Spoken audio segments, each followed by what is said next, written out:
Hello guys, good morning. So andito na tayo ngayon sa Sorsogon City.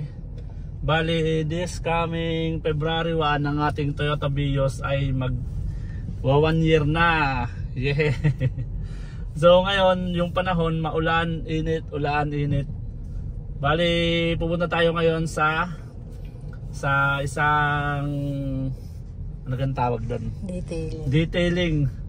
Sa isang magpapa-undercoat tayo ng sasakyan dahil nga kailangan natin protektahan ang ating pang-ilalim. Dahil nga sa ganitong panahon, kita nyo naman maulan, basa yung kalsada tapos maputik. So kailangan din nating proteksyonan ng ating pang-ilalim. Ngayon on the way na kami papunta sa pagpapa-undercoat.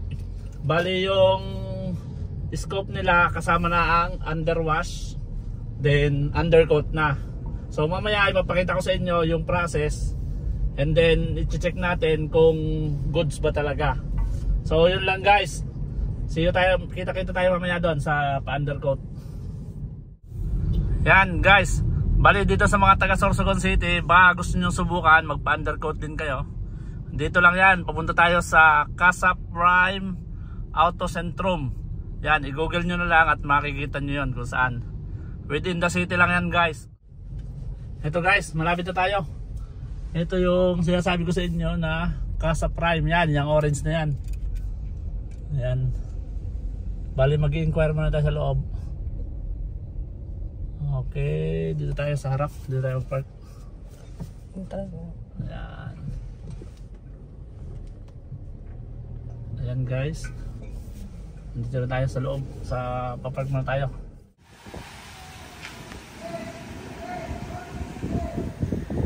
Casa Prime Auto Centrum.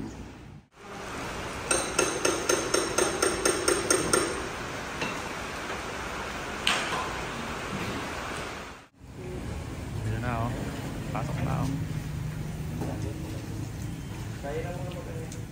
guys, bali ganito na yung pangilalim natin, yung 1 year natin. Yan, ganito na siya. Wala pa naman siyang mga kalakalawang pero unahan na natin. Ayan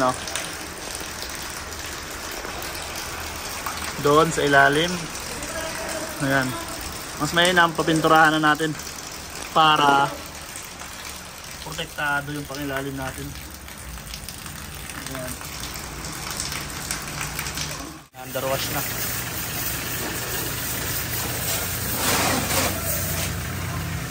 Underwash na po.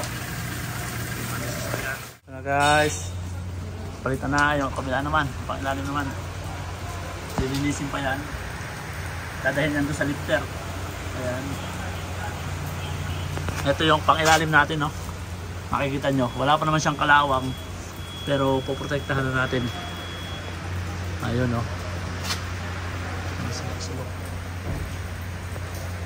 Ayan.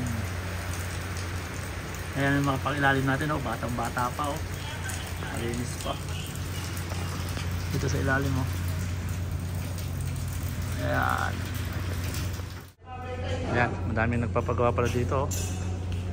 Ayan madami silang ginagawa. Change oil, PMS, full body check. Ayan may lifter.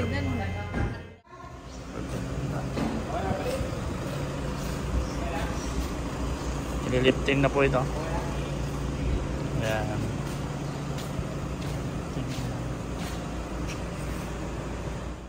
Nakataas na ang ating sasakyan. Sine-check na nila. Pupunasan pa yan.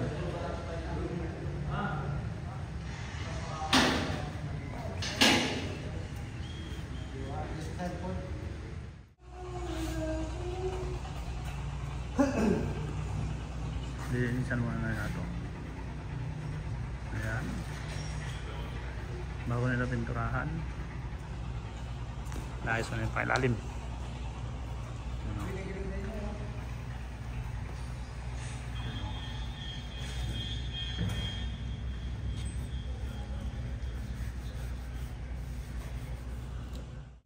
I-prepare na nila for undercoating. Ayan na. Ayan na guys. undercoat. Naglalagay na sila ng mga protection para sa atin. Undercoating. So guys, ready na for undercoat. Ayan na. Ayan natin. Ayan o. Wala pang kalawang. Maganda pa. Tingnan natin ito mamaya. Ayan o. Ayan, undercoat na nila yan. Nalinisan na din to. Lalim. Ayan.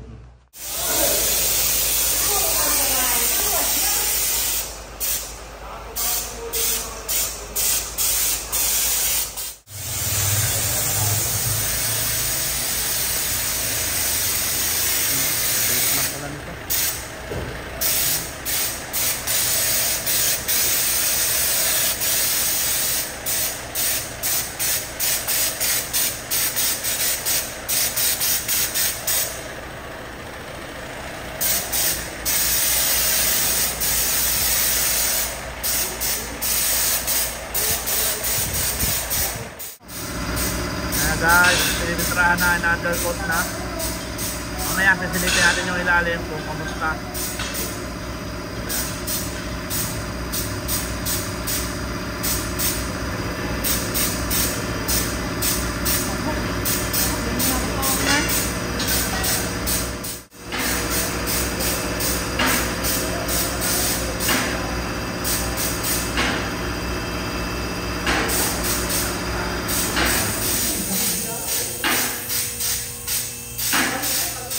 Ayan, sisilipin na natin.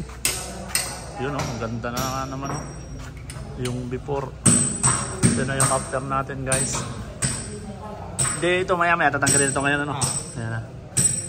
Ayan na o, ang ganda pa. 30 minutes lang yan, tuyo na yan. Oo, 30 minutes. Wala problema kahit maulan ano. Oo. So ito na yun yung ngayon. Ano, ang ganda o. Ang ganda talaga. Ako na makikita. Ayan o, nakita nyo naman. Ganito yung ano, maganda na ano. 6 years na. 6 years na yung kaya nito itagal. Ayan guys, nakita nyo naman no. Pang-ilalim oh. Safe na yung ating pangilalim. Ayan. Ayan na guys. Okay na. Ayan si kuya yung nag-undercoat. Ngayon tatanggalin na nila yung cover. 30 minutes lang ito, matutuyo na. Ang ginamit dito ay ano, rubberized. No? 3M rubberized. Ayun no, kaya tanggal niya na yung... Ito yung ginamit niya. 3M. Ayan. 3M rubberized coating. Ayan.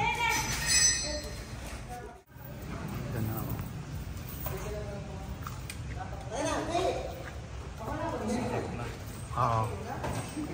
Ayos na oh, maganda oh. Maganda yung pagkakabalat ng pintura. Maganda yung ano oh. Rubberized coating.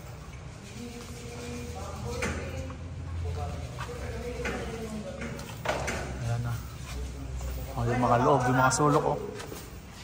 Dito na talagang hindi pwede hugaw. Hindi pwede yan. May makina yun. Bawal na yun. Okay. Ayan guys, patapos na yung ano na rin. Ibababa na lang yan. Tapos ibabalik yung gulong. Ayan. So okay na tayo sa undercoating. Naka-ceramic coating na yan. Tapos naka-undercoating pa din. Ayan o. Yun nga pala, may isang Toyota Vios dun sa kabila oh. Kulay pula. Ayan. Guys, so yan, ngayon pauwi na tayo. Bali natapos na tayo sa ating pagpapa-undercoat. Yan, tips ko nga lang para sa mga gusto magpa-undercoat. Dapat kung bago yung sasakyan mo, mas maganda. Kasi wala pa siyang mga kalawang yung ilalim. Pag in-undercoat mo yon, hindi mo na kailangang lihahin yung pang-ilalim para lang matanggal yung mga kalakalawang. So yung akin, magwa 1 year pa lang to, pina-undercoat ko na. At goods naman, wala kaming nakitang mga kalawang sa pangilalim, kaya nung takloban natin siya ng undercoating ng rubberized, ang ginamit dito is 3M rubberized undercoat. Yun yung ginamit na pintura. Then yan, safe na tayo ngayon kahit hindi na muna tayo magpa-underwash kasi nga naka-undercoat na tayo. So yun lamang guys. Sa mga hindi pa po nagsasubscribe sa aking YouTube channel, baka naman po pwedeng makikihits ng subscribe button at saka ng notification bell. Thank you very much guys.